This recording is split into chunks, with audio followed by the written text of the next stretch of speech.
न पारी है सद्गुरु सुगारुर सकल विष संहारी। महामोह घन घोर रजनी निवृतम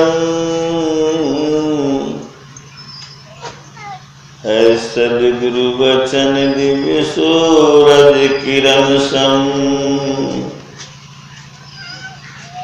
महाराज सतगुरु हैं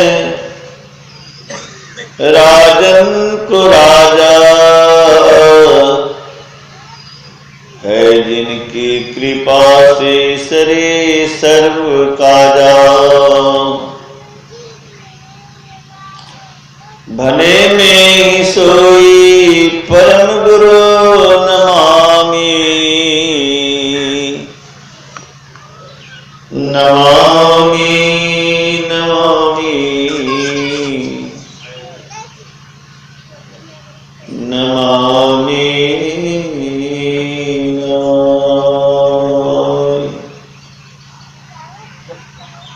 श्री सद्गुरु महाराज की जय।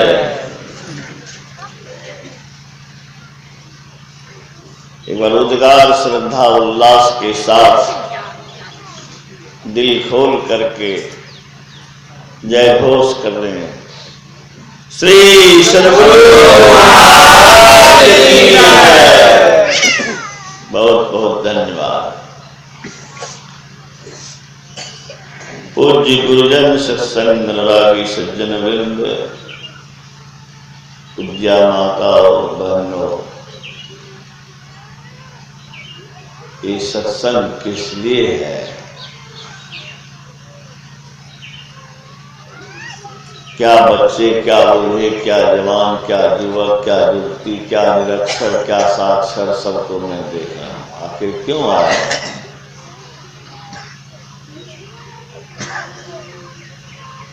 हम लोग दुखमय संसार में पड़े हुए हैं।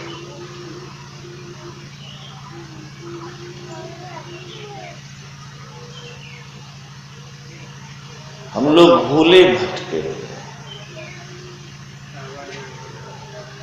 उधर जा रहे हैं जिधर दुर्दशा है, दुर्भाग्य है, दुर्दिन है, दुखों से छुटकारा नहीं है। तरफ दो ही है, एक बाहर और दूसरा भीतर। एक है आत्मा की ओर बढ़ना, दूसरा सांसारिकता की ओर बढ़ना।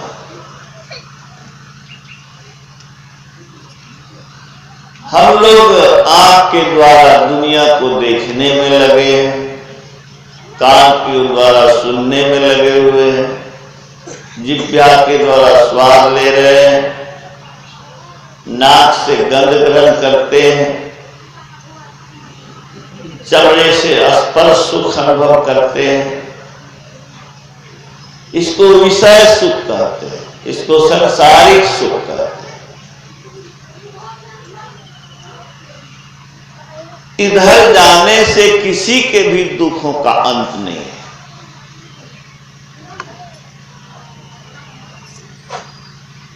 ईश्वर की बड़ी महती कृपा जिनके ऊपर होती है, वही इस मार्ग में कदम बढ़ाते हैं।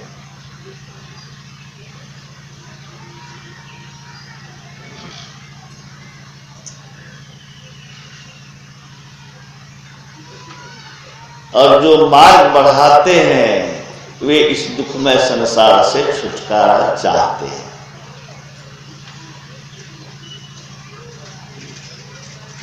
गुरु महाराज कहते हैं, गुरु गुरु त्राही गुरु कहू हो, त्राही में रक्षा करो।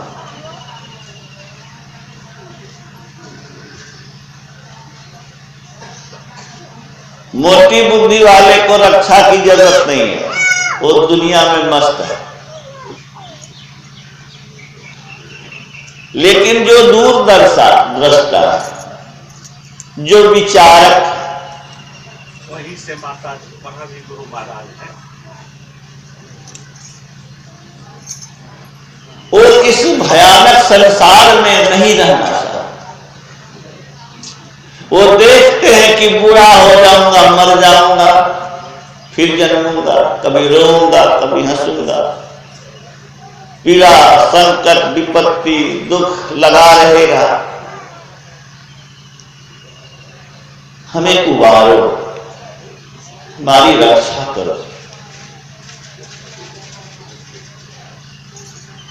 जिसकी बुद्धि महीन नहीं है वो दुनिया में मस्त है। मैं बराबर कहता हूं, गुरु महाराज के वक्तव्य को दोहराता हूं, राजा रानी राष्ट्रपति प्रधानमंत्री कुछ भी बन के रहो, संसार में चैन नहीं है। उसको भी दुख है, उसको भी बीमारी है, उसको भी मौत है, उसको भी संकट है। भूख लगी खा लिए, यही तो दुख थोड़े है।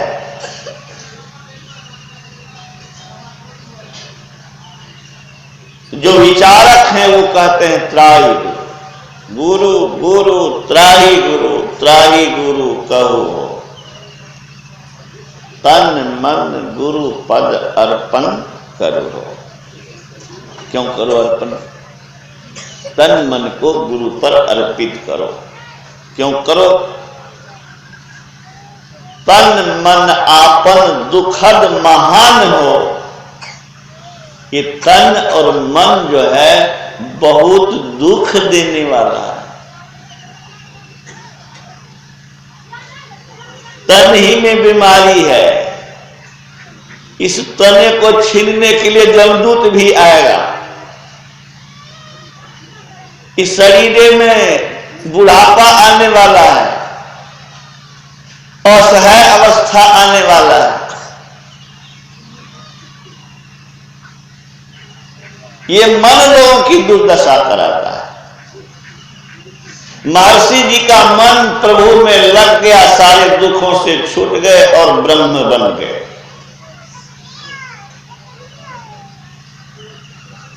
विवेकानंद का, रामतीर्थ का, देवराह बाबा का, इस तरह का ज्ञानी संत पुरुष का चित्त मन मान गया और सारे दुखों से छूट गया और वो दूसरे के दुख को भी हरण करने में समर्थ है। अमर जीवन जी रहे। उनको जन्मने की जरूरत नहीं, मरने की जरूरत नहीं, खाने की जरूरत नहीं, पीने की जरूरत नहीं, शरीर की जरूरत नहीं। जब चाहे, जैसा चाहे वैसा वो कर सकते हैं।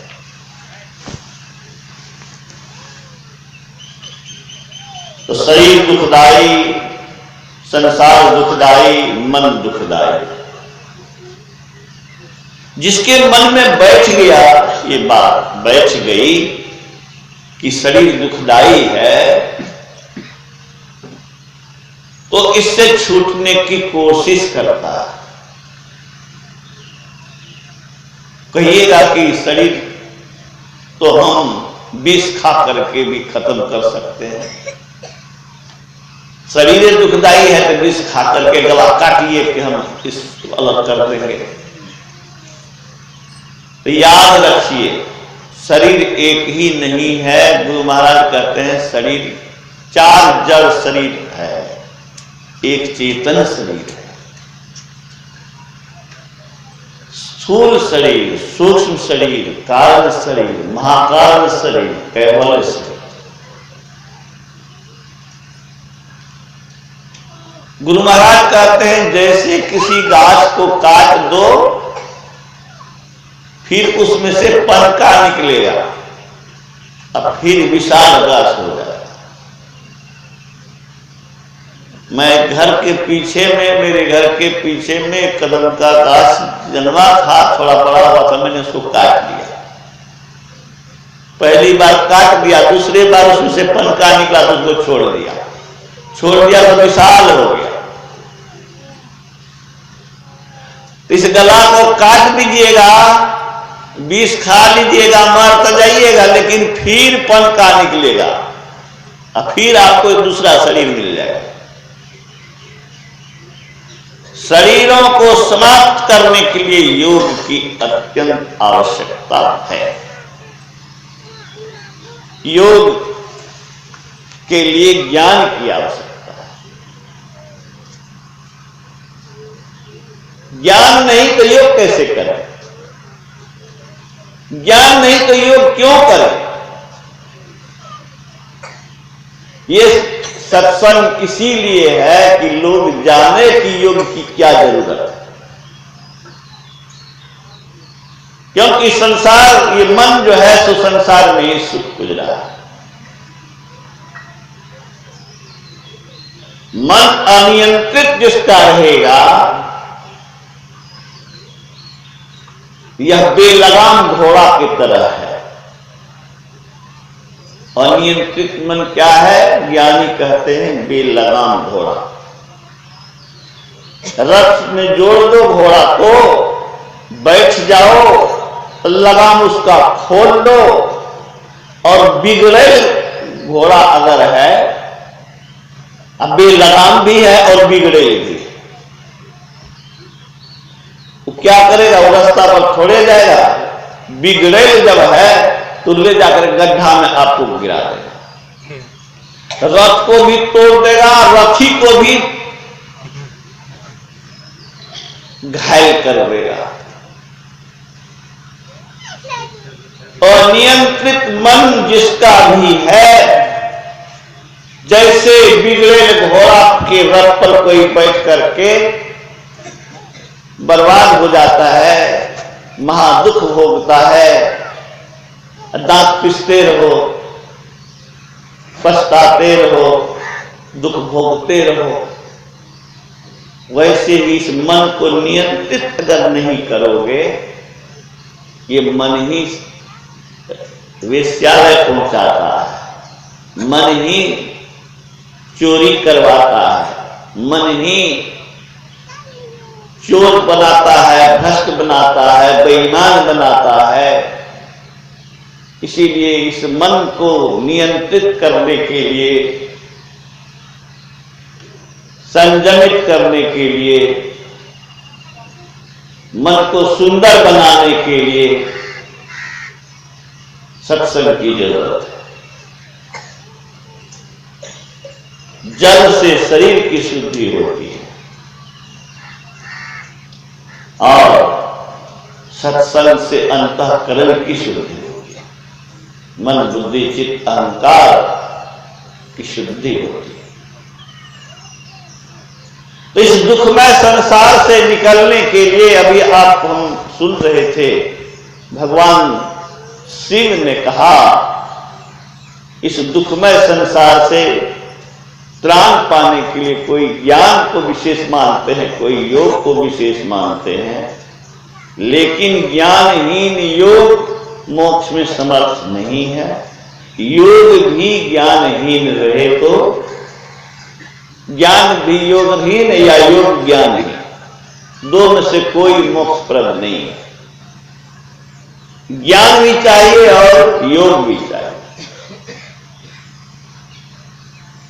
गुरु महाराज कहते हैं, जैसे चिड़िया को गगनगामी बनने के लिए 2 पंख और 1 पूंछ तीनों की आवश्यकता है, वैसे ही इस दुखमय संसार से निकलने के लिए ज्ञान योग युक्त ईश्वर भक्ति की आवश्यकता है। आप लोग सुने होंगे लंगड़ा और अंधा की कहानी। किसी गांव में आग लगी, आग से बचने के लिए दोनों को बाहर जाना है, कैसे जाए? तो दोनों ने विचार किया कि हमारे पास पैर तो है नहीं, आंख है, तुमको पैर है, आंख नहीं। कि हमको तो अपने कंधा पर ले लो, मैं जैसा जैसा जिधर जिधर बताऊंगा उधर उधर चलो, तो दोनों मिल करके संकट से निकल जाए। योग है पैर, ज्ञान है आंख। पैर भी चाहिए और आंख भी चाहिए इस दुखमय संसार से निकलने के। भगवान बुद्ध ने कहा ज्ञान बिना ध्यान नहीं, ध्यान बिना ज्ञान नहीं। जो ज्ञान और ध्यान दोनों रखता है वह निर्वाण के समीप। तो दोनों की जरूरत है। और सबसे पहले मोक्ष की जरूरत समझे लोग। अट्टालिका का महत्व समझते हैं, विद्या का महत्व समझते हैं, स्कूली विद्या का, सांसारिक उपलब्धि का महत्व समझते हैं, उसका रस भी लेते हैं। लेकिन मोक्ष का महत्व कोई ज्ञानी बुद्धिमान सत्संगी ही इसकी आवश्यकता महसूस करता है। संस्कारी पुरुष, जो संस्कारी नहीं है उसको कितना भी कहा जाए तो असर नहीं होगा। क्लास में तो मैं अध्यात्म की चर्चा यदा कदा करता ही था। हरे राम ही सन्यासी क्यों हो गया? हरे राम पर ही बाण क्यों लग गया? अभी आप सुन रहे थे कि पहले क्लास में ही चुंबक के तरह में खींचा चला गया। तो मैं तो कहता सबको था, हजारों हजार छात्र को मैं अध्यात्म पर बताया हूं, सुनाया हूं, लेकिन यही क्यों आकर्षित हुआ? कुछ कम ही लोग क्यों आकर्षित हुए? ठीक है, सैकड़ों की संख्या में लोग आकर्षित हुआ, प्रभावित हुआ, संतमत को अपनाया छात्रों ने, जो विभिन्न जगहों पर है। वो कौन अपनाया है? जो संस्कारी है, पूर्व जन्म में जो भक्ति किया है उसको तुरंत ठोकर दे, अंतःकरण जल्दी जाग जाता है। इस दुखमय संसार, दूसरे भजन में भी गुरु महाराज कहते हैं, त्राही गुरु त्राही गुरु कहो, आसार संसार से गुरु बलकर। बड़े बड़े बुद्धिमान हैं, करोड़ अरब खरब जमा करके अपने मन की भूख को मिटाने की कोशिश कर रहे हैं। उसकी निगाह में पैसा ही सब कुछ है और उसके लिए अपना जीवन लगा रहा है। बड़ी से बड़ी और कड़ी से कड़ी परीक्षा में उत्तीर्ण हुआ, इतना इंटेलिजेंट है, लेकिन भ्रष्ट दी ग्रेट है।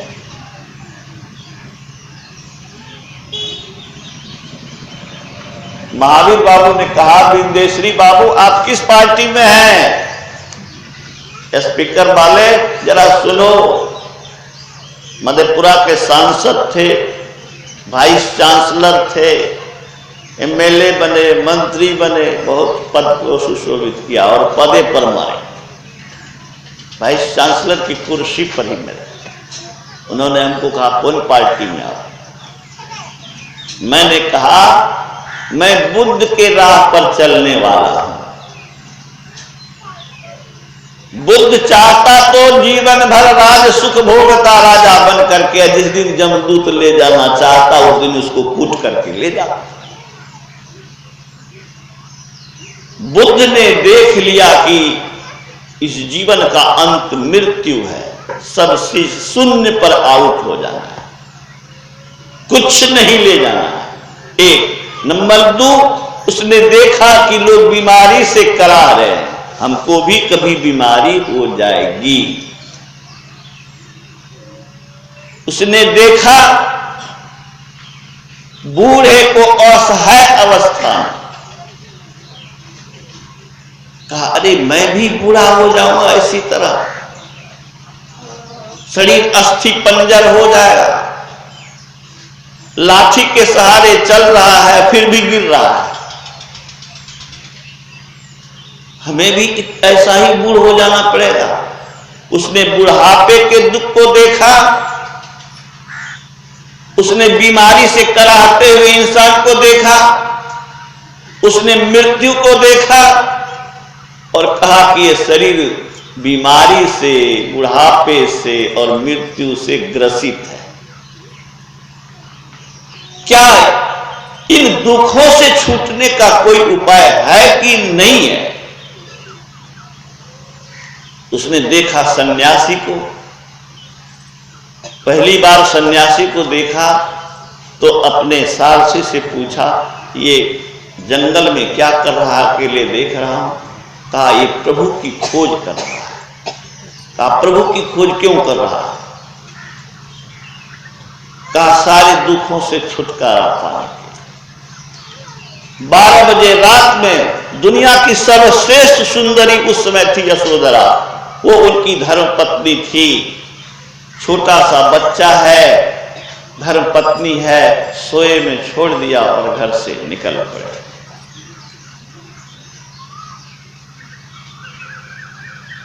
जितने लोग हम लोग बैठे हैं ना, किसी को यह सौभाग्य नहीं होगा वो सिंहासन जो बुद्ध को, चक्रवर्ती सम्राट का बेटा था। चक्रवर्ती का मतलब क्या होता है? जिसके अंदर में बहुत से राजा, राजा नहीं बहुत से राजा जिसके अधीन में हो। अब जैसे कोई राजा का नौकर होता है, गुलाम होता है, उस सब राजाओं पर जो शासन करने वाला है वो है चक्रवर्ती सम्राट। वो था बुद्ध का पिता शुद्धोधन। चाहता तो जिंदगी भर वो सत्ता सुख भोगता। तुम हम रुपया कमाने के लिए बेकल है, रुपया का मालिक था, अब मालिकों का मालिक था। उसके अंदर में संस्कार भक्ति का था, इसलिए एक बार बूढ़ा को देखा, एक बार बीमार को देखा, एक बार लाश को देखा, उसकी आंख खुल गई और उस मार्ग में प्रवृत्त हो गया।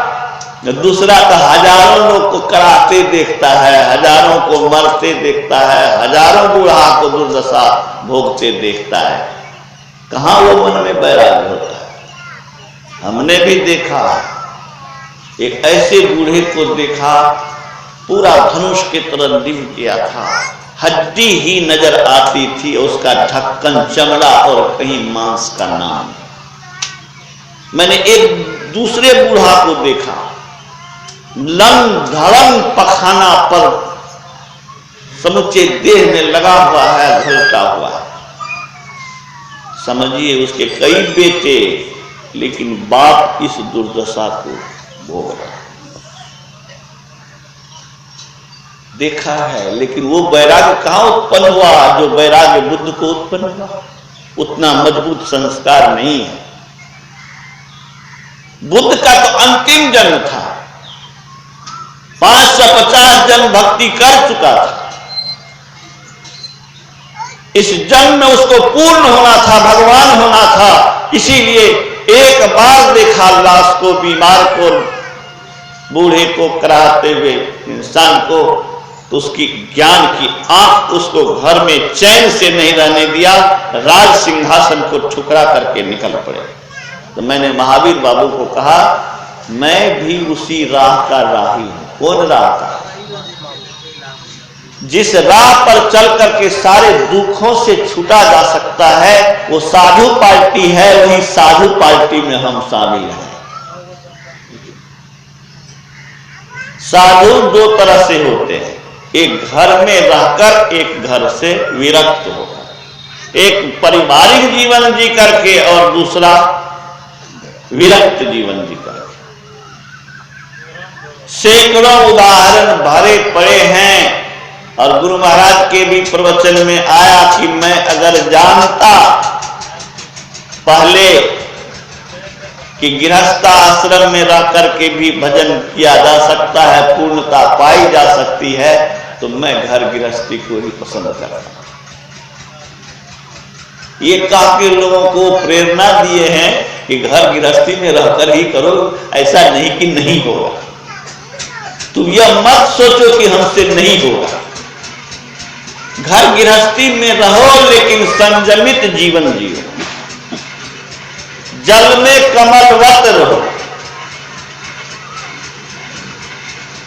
मैं बराबर कहा करता हूं कि सातों ऋषि, सप्त ऋषि के नाम से जो भारत में धर्म ग्रंथ में पूजनीय विभूतियां हैं, वो जागवल्क हो कि वशिष्ठ हो कि विश्वामित्र हो, ये सब विवाहित जीवन जीते। रात में भी मैंने कहा था कि राम ने शादी की, कृष्ण ने शादी की, शिव ने शादी की। अगर शादी बुरी होती तो वो शादी नहीं करते, और शादी नहीं हो तो बाल बच्चे नहीं हो तो कोई योगी कहां से होगा। इसीलिए इस भ्रम में कोई नहीं रहिएगा कि भक्ति करने के लिए जंगल ही जाना है। तन जाएगा वन, मन चाहेगा विषय रमन, मुलायम बिछावन, सुंदर स्वादिष्ट भोजन। ये जंगम मन वहां भी रमणी संगम के लिए विह्वल होगा, तब क्या करोगे। बड़े बड़े लोगों को गिरते हुए हम लोगों ने देखा। साधु भेष में रहना, उसकी पवित्रता को कायम रखना आसान नहीं है। सारी स्त्रियों को माता का रूप देखना, बहन का रूप देखना आसान नहीं। घर में हुआ खटपट, चल बाबाजी के मठ पर, बाबाजी मांगे टहल तरमने रह, रमता में मिले फक्का तो गिरहस्ती पक्का। घर में रहिए लेकिन अनासक्त होकर रहिए। दो चीज में आसक्ति छोड़िए, शरीर की आसक्ति, परिवार की आसक्ति, संसार की आसक्ति और भोग की आसक्ति।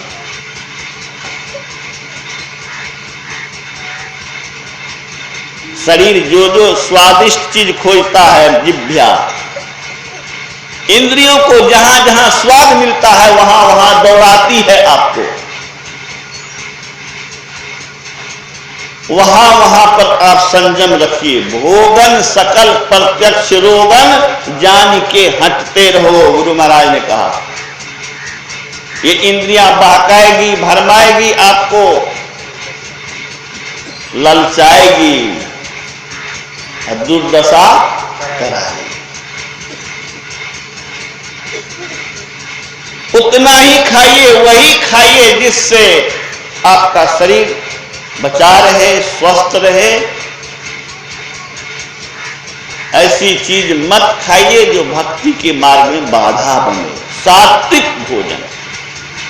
गुरु महाराज के प्रवचन में आया है कि गाय का दूध भी यदि ज्यादा औटा हुआ हो तो वह राजसी हो जाता है, वह सात्विकी नहीं रहा। एक बार खोले, इसके बाद फिर खोलने की जरूरत नहीं। गाय का दूध खाइए तो उसमें भी एक बार खोले तो सात्विक भोजन। तो जिह्वा के लिए कहा, शरीर के सारे इंद्रियों के लिए आपको मैं कह रहा हूं कि उसको वो बहकाएगी, ललचाएगी कि यहां सुख है, चल। उसको नियंत्रित करिए। विवेक का अंकुश। मन रूपी बेलगाम घोड़े को, इंद्रिया है घोड़ा, मन है लगाम, बुद्धि है सारथी, आत्मा है रथी।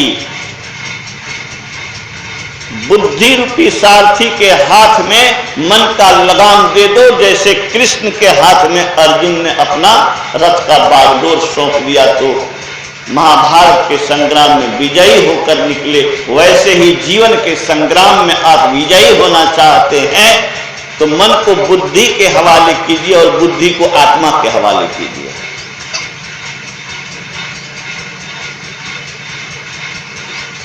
तो हम लोग दुखों में पड़े हुए हैं, भय है, संशय है, भ्रम है, अज्ञान है। विवेकानंद ने कहा, अज्ञानी होकर के खाने पीने में जीवन बिताने वाला नर पशु है। इंद्रियों के धर्मों में बरतने वाला, अज्ञान में रहकर जीने वाला, संसार को सब कुछ समझने वाले को उसने मनुष्य तो कहा, लेकिन कहा नर पशु है। पशु आगे को नहीं सोचता है, खाना मिला बस मस्त हो गया, पाज कर रहा है, उसको उतनी ही बुद्धि है। आप भी अगर इस शरीर की आवश्यकता पूरी कर लिया, उसी में मस्त आ गए, इसका मतलब आपको ज्ञान विवेक नहीं है। अगर ज्ञान विवेक है तो आप मृत्यु को देखें, बुढ़ापे को देखें, आने जाने को देखें, इसके कष्ट को देखें, इसको विचारें और फिर इससे छूटने का उपाय करें। तो मैंने महावीरों को कहा, महावीर बाबू, सर जी, मैं बुद्ध के राह पर चलने वाला हूं और मैं एक बात कहता हूं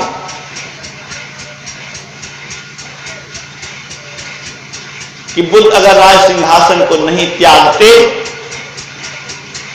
तपस्या नहीं करते, तो बहुत राजकुमार भोग में सर गल गया, उसका नाम लेने वाला कोई नहीं है। बुद्ध इसीलिए पूजनीय है कि उन्होंने सत्ता को लात मारी और सत्य की खोज किया, सत्य स्वरूप परमात्मा की खोज में जीवन लगाया, तो भगवान बुद्ध कहलाए।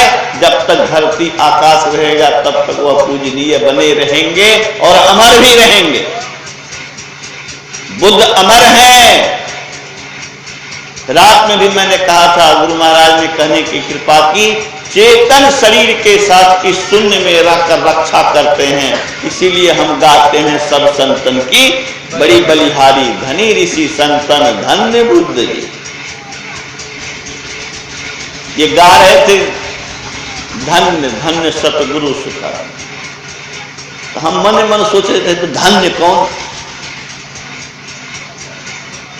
धन्य वो जो पूज्य है, धन्य वह जो वंदनीय है, धन्य वह जो स्वयं को सारे कष्टों से छुड़ा लिया और दूसरे को भी कष्टों से त्राण दिलाने में समर्थ है, वही धन्य है। धन्य वही है जो अघारी है, पाप के नाशक है। धन्य कौन? ये भोग का कीड़ा कहीं धन्य होता है? वो शरीर में जो भोग का आकांक्षी है, संसार के चीजों को जो रस लेने वाला है, वह भोग का कीड़ा है। वह धन्य नहीं हो सकता। वो राष्ट्रपति हो सकता है, प्रधानमंत्री हो सकता है, लेकिन ज्ञानियों की निगाह में वह धन्य नहीं हो सकता। धन्य कौन हो सकता है? जो हमारे सारे भय को हर ले। संत भयहारी होते हैं, पलटू भयहारी। गोस्वामी श्री तुलसीदास जी, तुलसी साहब, अति उपकारी दादू सुंदर सूर स्वपच रवि, जगजीवन पलटू भयहारी। सारे भय को समाप्त करने में कौन समर्थ है? हमको बुढ़ापे का भय है, हमको मृत्यु का भय है, हमको संकट का भय है, हमको बीमारी का भय है, तरह तरह के अनहोनी का भय है। बिजली कहीं गिर न जाए, बांध कहीं टूट न जाए, गाड़ी पर चल रहे कहीं एक्सीडेंट न हो जाए, डरे डर है। इन सारे डरों से रक्षा करने में कौन समर्थ है? संत समर्थ है। जो समर्थ है वो पूज्य है, वंदनीय है, वही धन्य है। इसलिए धन्य धन्य सतगुरु सुखा। ज्ञानी दूसरे को धन्य नहीं करते।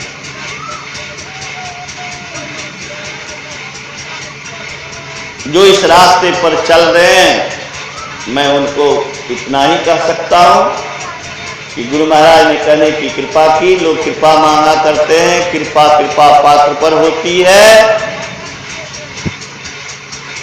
जो भजन के शौकीन है वही कृपा पात्र है। कभी जप करो, कभी ध्यान करो, कभी दृष्टि योग करो, गुरु महाराज कहते हैं हरदम करो, कभी जप करो, कभी ध्यान करो, कभी दृष्टि योग करो, हरदम लगे रहो, इसी में मोक्ष का फल उगेगा। आम के गाछ में आम फलेगा, और कभी जप करेंगे, कभी ध्यान करेंगे, कभी दृष्टि योग करेंगे तो उसमें क्या मिलेगा? मोक्ष का फल मिलेगा, माने भगवान बन जाओगे।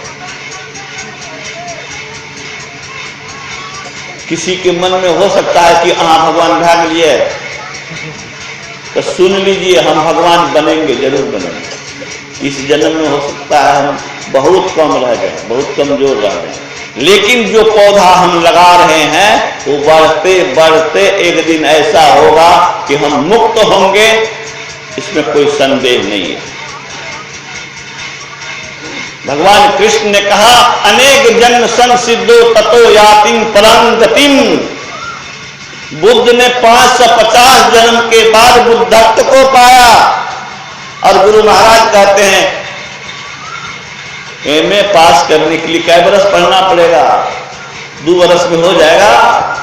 बच्चे को पहले लोअर पास कराओ, अपर कराओ, मिडिल कराओ, मैट्रिक कराओ, आईए कराओ, बीए कराओ, तब एमए कराओ। तो एमए पास करने के लिए जो विद्या तुरंत खत्म हो जाता है। वशिष्ठ नारायण हम लोग जब 6ठी क्लास में पढ़ते थे तो पेपर में निकला था, पटना साइंस कॉलेज का एक स्टूडेंट है आईएससी का, जो एमएससी के हिसाब को भी कई तरीकों से बना दिया। क्लास में, आईएससी के क्लास में टीचर क्लास ले रहे थे, इसने कहा कि सर ऐसे नहीं, ऐसे ये हिसाब होगा। वो निकाल गए क्लास से, कहा मेरी बेइज्जती किया है। जाके प्रिंसिपल को कहा, उसको लड़के को बुलाया, वो भी मैथमेटिक्स के प्रोफेसर थे, प्रिंसिपल। उसने मैथमेटिक्स पूछना शुरू किया। जब उसका जवाब देने लगा तो आईएससी का गप तो छोड़ो, बीएससी का गप किया। बीएससी का भी जवाब जब देता कर चला गया तो एमएससी का प्रश्न पूछा, और एमएससी का हिसाब भी बनाता गया, बताता गया। आश्चर्य में पड़ गया। कहा प्रिंसिपल कैसे बनाते हो? तुम आईएससी के स्टूडेंट हो, एमएससी का हिसाब कैसे बनाते हो? कहा मैं जब गौर करता हूं तो मेरे मन में आता है कि हिसाब ऐसे ऐसे बना था, बन जाएगा। मन में स्वतः प्रेरणा हो जाती है। 7 बरस की बच्ची समूचा गीता को कंठाग्र किए हुए है, टीवी पर आया था, उसको देखा हम लोगों ने। 7 बरस की बच्ची गीता का विषम विश्लेषण करती है, और सारी गीता उसको याद है। ये क्या है? ये जन्मों का संस्कार है। गुरु महाराज 7 जटा लेकर के आए थे। रोज उनके जटा को तोड़ करके केस बना देते थे। हम उसकी बहन थकर देती थी, सो जाते थे, सो के उठते थे तो फिर 7 जटा बन जाती। वो जटा क्या कह रही थी? मैं अपनी बुद्धि से कह रहा हूं, मेरे मन में आया कि वो 7 जटा बता रही थी कि ये 7 लोगों को पार करेगा।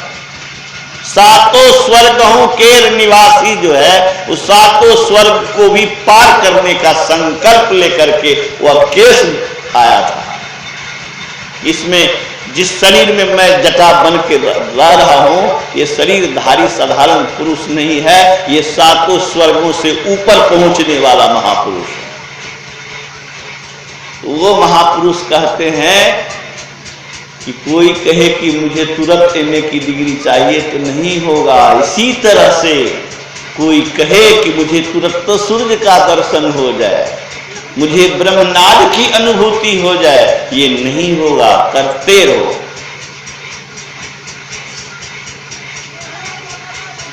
रामानंद स्वामी के बेटे सहरसा वाले महात्मा रामानंद स्वामी, उसका बेटा स्टूडेंट था आईएससी का।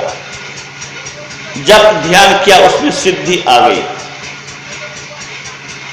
वो चूर्ण रखता था, भस्म, उसको बांह पर रगड़ देता था कोयले का, उसमें प्रश्न और जवाब अंकित होता है। रामानंद स्वामी ने भी पूछ दिया अपने बेटे को, आप जो जवाब देते हैं आप कौन हैं? जवाब में आया आपके गुरु महाराज महर्षि में परमानंद महाराज। जवाब देने वाला कौन था? महर्षि में परमानंद महाराज। उनका जप किया, उनका ध्यान किया, उनकी कृपा हो गई, सिद्धि आ गई। रामानंद स्वामी के बाप ने उस लड़के के दादा ने पूछ दिया, क्या पूछा? आप भगवान हैं तो आप दर्शन दीजिए। उस पर भगवान कृष्ण का मनोहर मूर्ति बांसुरी बजाने वाला चित्र आ गया।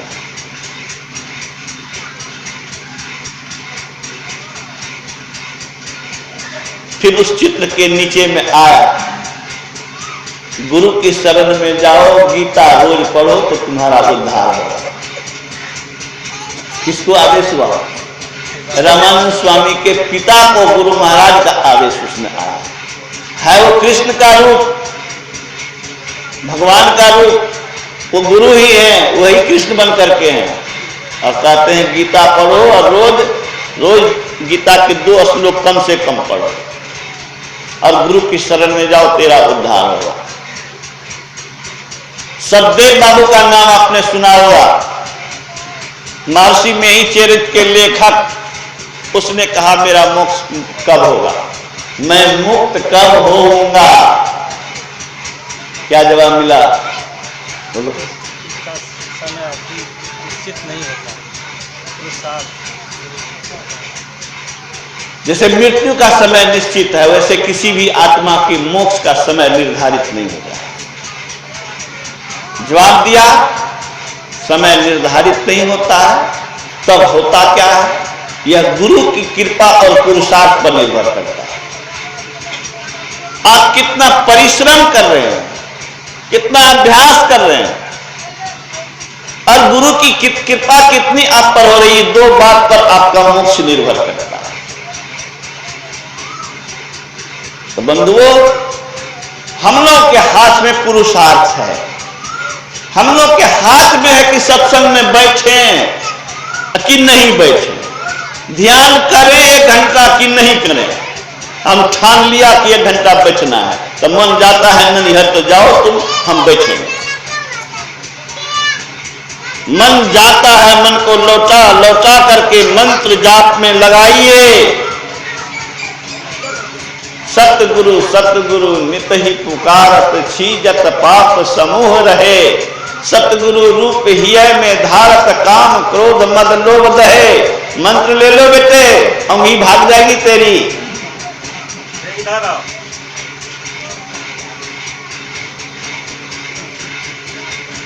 सतगुरु सतगुरु, गुरु ने जो मंत्र दिया उस मंत्र का जाप कीजिए, क्या होगा?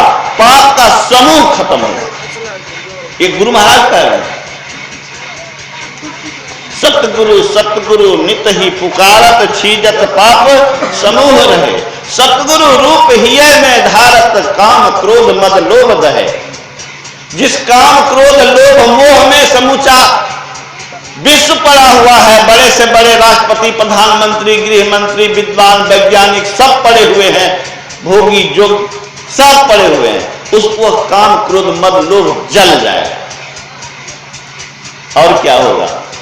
अमीय रूप कही मन सुख पावत, सुरत शैल ब्रह्मांड लहे। अपने अंदर में ज्योतिर्मय बिंदु का रूप अगर प्रभु को विभूति के रूप में, ज्योति के रूप में देखेंगे आप, तो आप इस शरीर को छोड़ करके विश्व ब्रह्मांड में आपकी सूरत सैर करेगी। गुरु महाराज कहते हैं जैसे संसार में स्थूल यान पर बैठ करके लोग दूर दूर भ्रमण करते हैं, एरोप्लेन पर बैठकर अमेरिका चले जाइए, जहाज पर बैठ करके समुद्र में सैर कीजिए। गुरु महाराज कहते हैं स्थूल यान पर बैठकर स्थूल संसार में जैसे लोग उड़ान भरता है, वैसे ही सूक्ष्म एक बिंदुता प्राप्त करके विश्व जहान में बिना सवारी के जहां जाना चाहोगे जा सकते हो।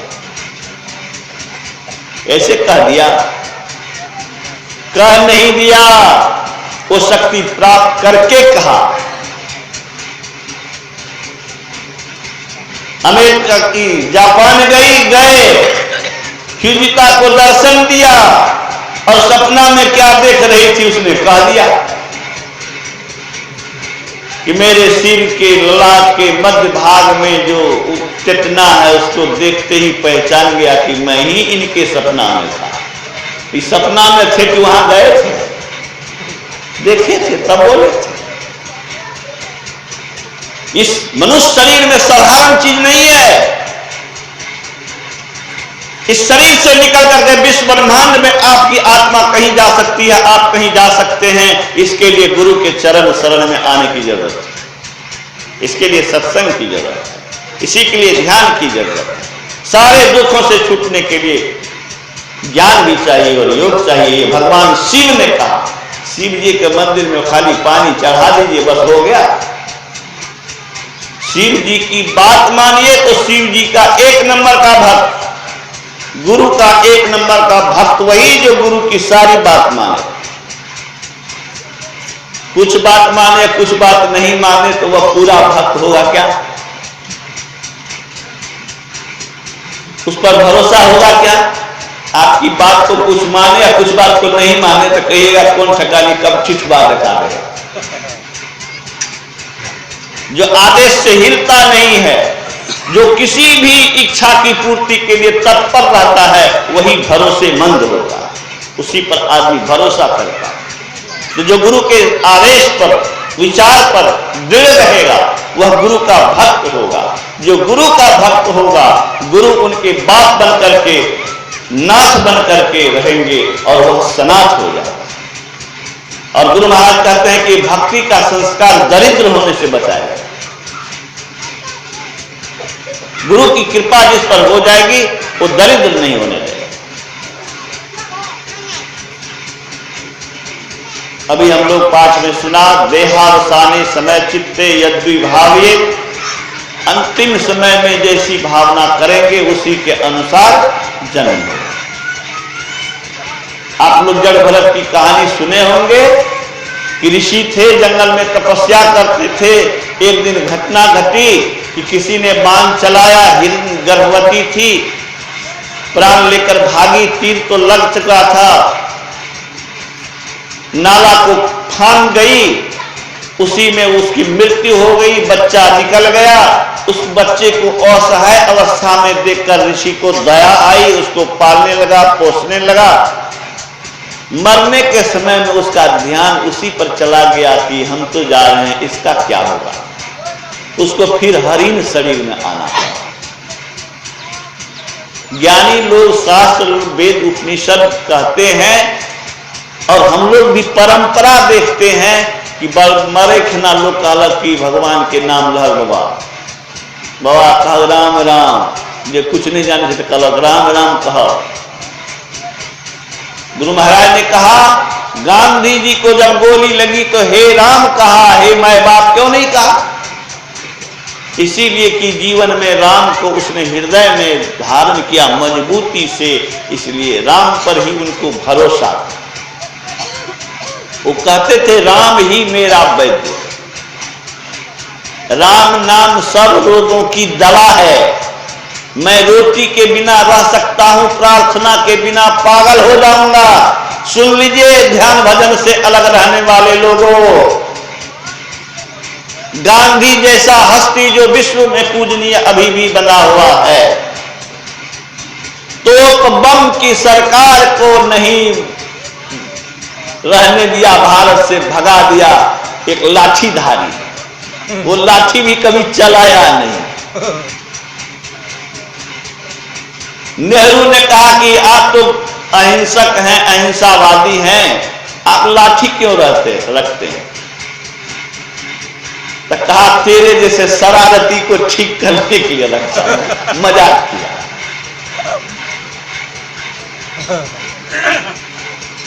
तो उस राम से बल लेकर के गांधी जी ने नेतृत्व किया, करोड़ों लोगों ने भरोसा किया। भारत को कौन कहे, अमेरिका का राष्ट्रपति जो ओबामा है वो शपथ ग्रहण लेने गया तो पहले गांधी जी को माला पहनाया, वो अमेरिकन को नहीं पहनाया, किसी दूसरे महापुरुष को माला नहीं पहनाया। कहा गांधी नहीं होते तो मैं इस कुर्सी पर नहीं जाता, गांधी से प्रेरणा लेकर मैं आज इस ऊंचाई पर आया हूं, इसलिए गांधी को मैं माला देता। वो गांधी कह रहे हैं कि मैं रोटी के बिना, अन्न के बिना रह सकता हूं, लेकिन प्रार्थना के बिना पागल हो जाऊंगा। समझिए प्रार्थना से क्या शक्ति उसको मिली। प्रार्थना में रोटी से करोड़ों गुना ज्यादा शक्ति है, ये गांधी कहते हैं। इसलिए मैं कहता हूं कि रोज प्रार्थना करो, उस भगवान के सामने, गुरु के सामने प्रार्थना करो। कर से कर्म करो विधि नाना, मन राखो जहाँ कृपा निधाना। परमात्मा से जुड़े रहो भीतर से, मन को समझाते रहो, तभी छूट जाएगा शरीर भी, परिवार भी, सब छूट जाएगा। प्रभु तुम तो नहीं छूट सकते हो, इतनी कृपा करो कि हमारे चित्त में तुम बसे रहो। कि कम से कम हाथ जोड़ करके मांगोगे नहीं।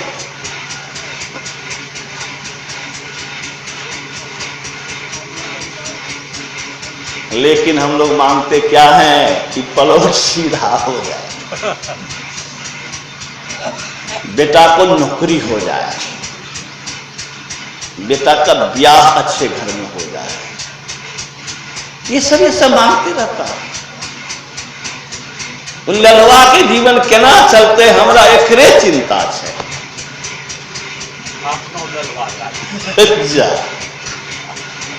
अभी एक आ रहे थे प्रोफेसर ने कहा कि चिंता होती। एक दिन उसको मैंने पूछा क्या चिंता होती है? कहा चिंता ये होती है कि बेटी की ब्याह कैसे होगी, बेटा का क्या होगा। हम लोग की इस अवस्था आ गई है, पता नहीं कब चले जाएंगे। उनको हाई ब्लड प्रेशर से लो ब्लड प्रेशर हो गया।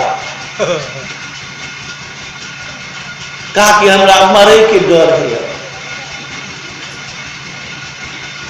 ये बात है। देखिए